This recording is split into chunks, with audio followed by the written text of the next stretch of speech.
I'm Jenna Fleming and I'm the school counselor here at Teravista Elementary. The school's been open, this is our 6th year, and we're a Leader in Me school. Our hope is to become a lighthouse school. And I am the luckiest counselor that I know because of what we're doing. I absolutely love walking through these doors because I know we're changing the world. And that is because of the Leader in Me at our school. The Leader in Me is basically a program through the Franklin Covey Institute. Stephen Covey wrote a book in the 1990s about the 7 habits of highly effective people. Basically what they are 7 universal principles that teach effectiveness, success, whatever you want to call it in life. We call it leadership. And we teach those principles that are taught to adults. It was inspired by an adult who went to a training for adults and brought it to her school and completely transformed her school, and in doing so is changing the world and transforming the world. Okay, well, as a parent, you aren't given a book as a parent on how to raise good kids. And I think as a parent, that's what we all want, is to have a child or children that grow up to be successful, to be independent, and to be able to think for themselves and make good decisions. And I think that these Stephen Covey 7 habit words and the different 7 habits, it's like in my toolbox that I can use these words to help raise my kids. But what we do is we teach our students, starting at age 5, these principles of success. And some of those are, like our first habit, we call them the habits, is to be proactive. And that teaches kids that they are empowered with their, the last human right, which is thought. And thought produces words, thought produces feelings, thought produces all of the things that we do in this world. And so regardless of somebody else's actions, we have control of ourselves. And that kind of goes into the second habit, which is to begin with the end in mind. And that habit teaches us that leaders are planners. We set goals for ourselves. In doing this, we talk about our classroom mission statement, our personal mission statements, and the things that we're passionate about and growing. So our school, if you walk through the halls of our school, you'll see that it's riddled with data about goals, the goals that we're setting personally, the goals that we're setting in classrooms, and the goals that we've set as a school. Hi, I'm Michael Pazak, and I'm the student body president. And the student body president basically shares information with the school, and they help share ideas with the principals and other people that help to run the school so that they can change the school and make it a better place. We basically show kids that every effort of goodness is leadership. Leadership is not a title, it's not a position that you hold, it's a way of being and a way of living.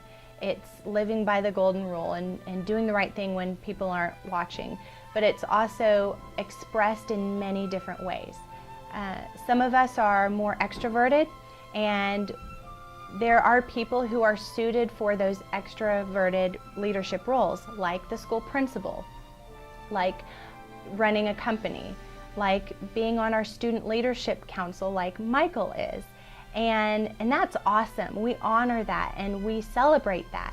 So we find those strengths in kids and we want to put them in those leadership roles. Some kids aren't comfortable with that. Some adults aren't. We all know that. We're not all created the same. We're created unique and on purpose. And so what we try to do is find roles that are fitted to that student. So a student may find a leadership role in mentoring a younger student, or a student with special needs, or a student might help in the office as an office assistant. Our family has been at this school since the ribbon cutting ceremony 6 years ago, I believe. And so I've been able to watch or be a part of this program growing and developing from day one. What's been awesome learning about the 7 habits is that when the teachers help incorporate these words into the kids' daily lives, the kids are able to bring these words home to us. We're learning them, and then they're now tools that we can use as parents at home. I get a lot of feedback about parents loving that their kids are using the language in the home, that they have some language to use. There's an education piece, and I think that's for schools to consider educating their parents on the vocabulary, on the tools, so that it can be used in the home. And that's really where we're at right now. I feel like the 7 habits, the language, the think, win, win, synergize, synergize with your sister. Let's get this room cleaned up. Be proactive is probably the one that I use the most with my children, because their teachers are using it every day. They get what those words mean, so that when I use them at home, then when I say them, they already know what that means. And so it's actually the teachers, it's bringing school and home are kind of working together, I think, to help raise these leaders for our future. Well, yeah, like in some, we have site-based meetings, and they share ideas on how to help the school, and because we were in one of the site-based meetings in the Learn, Love, and Lead. We were talking about that, and I don't know who, but somebody came up with that idea, and so they changed the school. And learn goals, I think our 5th grade goal is to increase, just to have increased the number of students that complete their homework from 50% to 100 to 75. And so far we're doing that. And then our lead goal was every student in 5th grade would have an advanced leadership position by May something. And then the love goal was to have 95% of the students make Fun Friday. Well, since we began the program, our children have gained a sense of confidence that they did not have before. Our children are experiencing public speaking, starting at kindergarten all the way up. They run all of our major assemblies and things of that sort, which we know as adults is something that people fear. And our children are getting that out of their system at an early age and feeling confident in that. And that's a skill set they'll carry on through life. In addition, not only are they're setting goals, and there's a sense of purpose that they know that, they know what they're working towards beyond just right now in this grade. There's been a different sense of politeness. Children have learned how to shake hands with adults. They have learned how to address adults as well as their peers. But that's a skill that sometimes people don't learn until they're almost an adult themselves. So our children have that skill set. And we work on those kinds of things overtly here at Teravista. Well, everyone at this school has some type of job, and that's their leadership role. Even the little kids do something. They are in charge of greeting someone who comes in through the door, or answering the telephone. Kids do that. Normally adults do everything for kids, so kids really can't learn how to be confident with these everyday things. So by letting the children answer the phone, get the door, deliver things, I feel like it gives them, I think it's the confidence and the power to know that they can do it themselves. And so I feel like this can lift families up, it can lift individuals up, and it can rise and grow a new generation that will create a better, kinder, more sustainable, greater world. That's what I believe. And so by empowering families with this message, we're helping the world. I really believe that it starts when you're little, and it's a shame that us as adults, we didn't have this opportunity when we were kids to develop the leader in our own self, instead of waiting till you're in college or in high school or beyond to try to figure this out on how to be a leader. Because I really feel like every child has the potential to be a leader. You don't have to just be in student council to have a leadership role, because every child should feel empowered at school and at home to feel like they're a part of something. And I feel like it gives a child confidence, and confidence in their everyday life. And what child couldn't use that for their self-esteem and for their future to take with them? So I just think it's invaluable, and I'm really happy that we have this here at our school, because I know that it's affected my children and it's affected our home, and I think it's something neat. Well, like last year we did a lot of different types of projects, and we did one school project. I think we had to do a science fair project, and we had to come up with different ideas. Like some kid just suggested a volcano, which I thought everybody was doing that, so I thought of, I don't remember what it was. It was just something very interesting and something that would be more fun to do than just make it a volcano.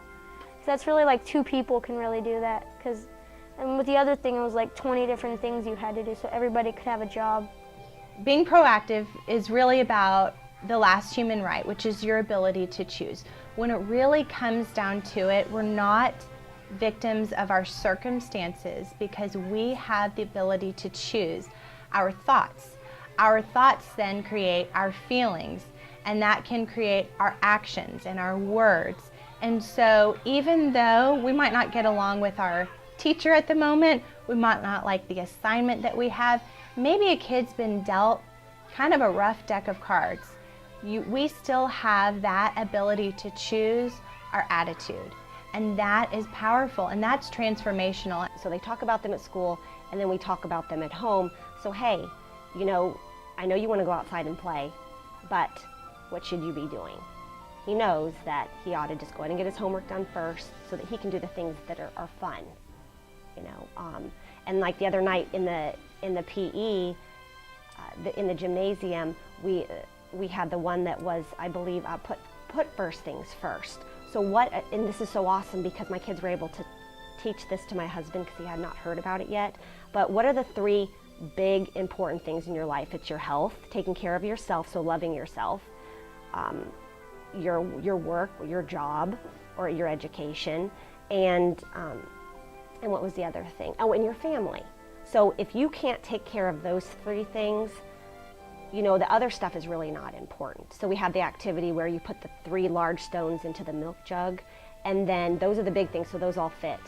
So then the other things are the sand and the little rocks, TV, video games, junk food, things that are fun, but as long as you put the most important things in there first, all the other stuff fits into the milk jug.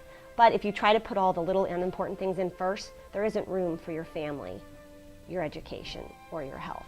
So I think that was an amazing hands-on activity that we had, that the kids could really understand and could relate to, and then therefore teach us, which was awesome. And we also offer family training.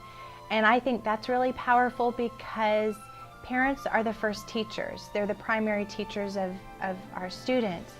We had a program not too long ago called our 7 Habits Harvest, and our intention there was to connect the parents with the vocabulary and then just a really brief glimpse at what the habits are so that they're not in the dark when their kids are bringing home homework or bringing home their own vocabulary about the habits. It's kind of a framework that helps it empowers our parents with some of the vocabulary. It also creates that consistency between school and home, which rocks. I hope that the parents can learn about this, and I know that there's books and websites, but I really feel like if you can try to incorporate it at home, it'll help you, because who doesn't want help? As parents, what is our goal? Like I said, is to raise great, productive, independent, caring adults.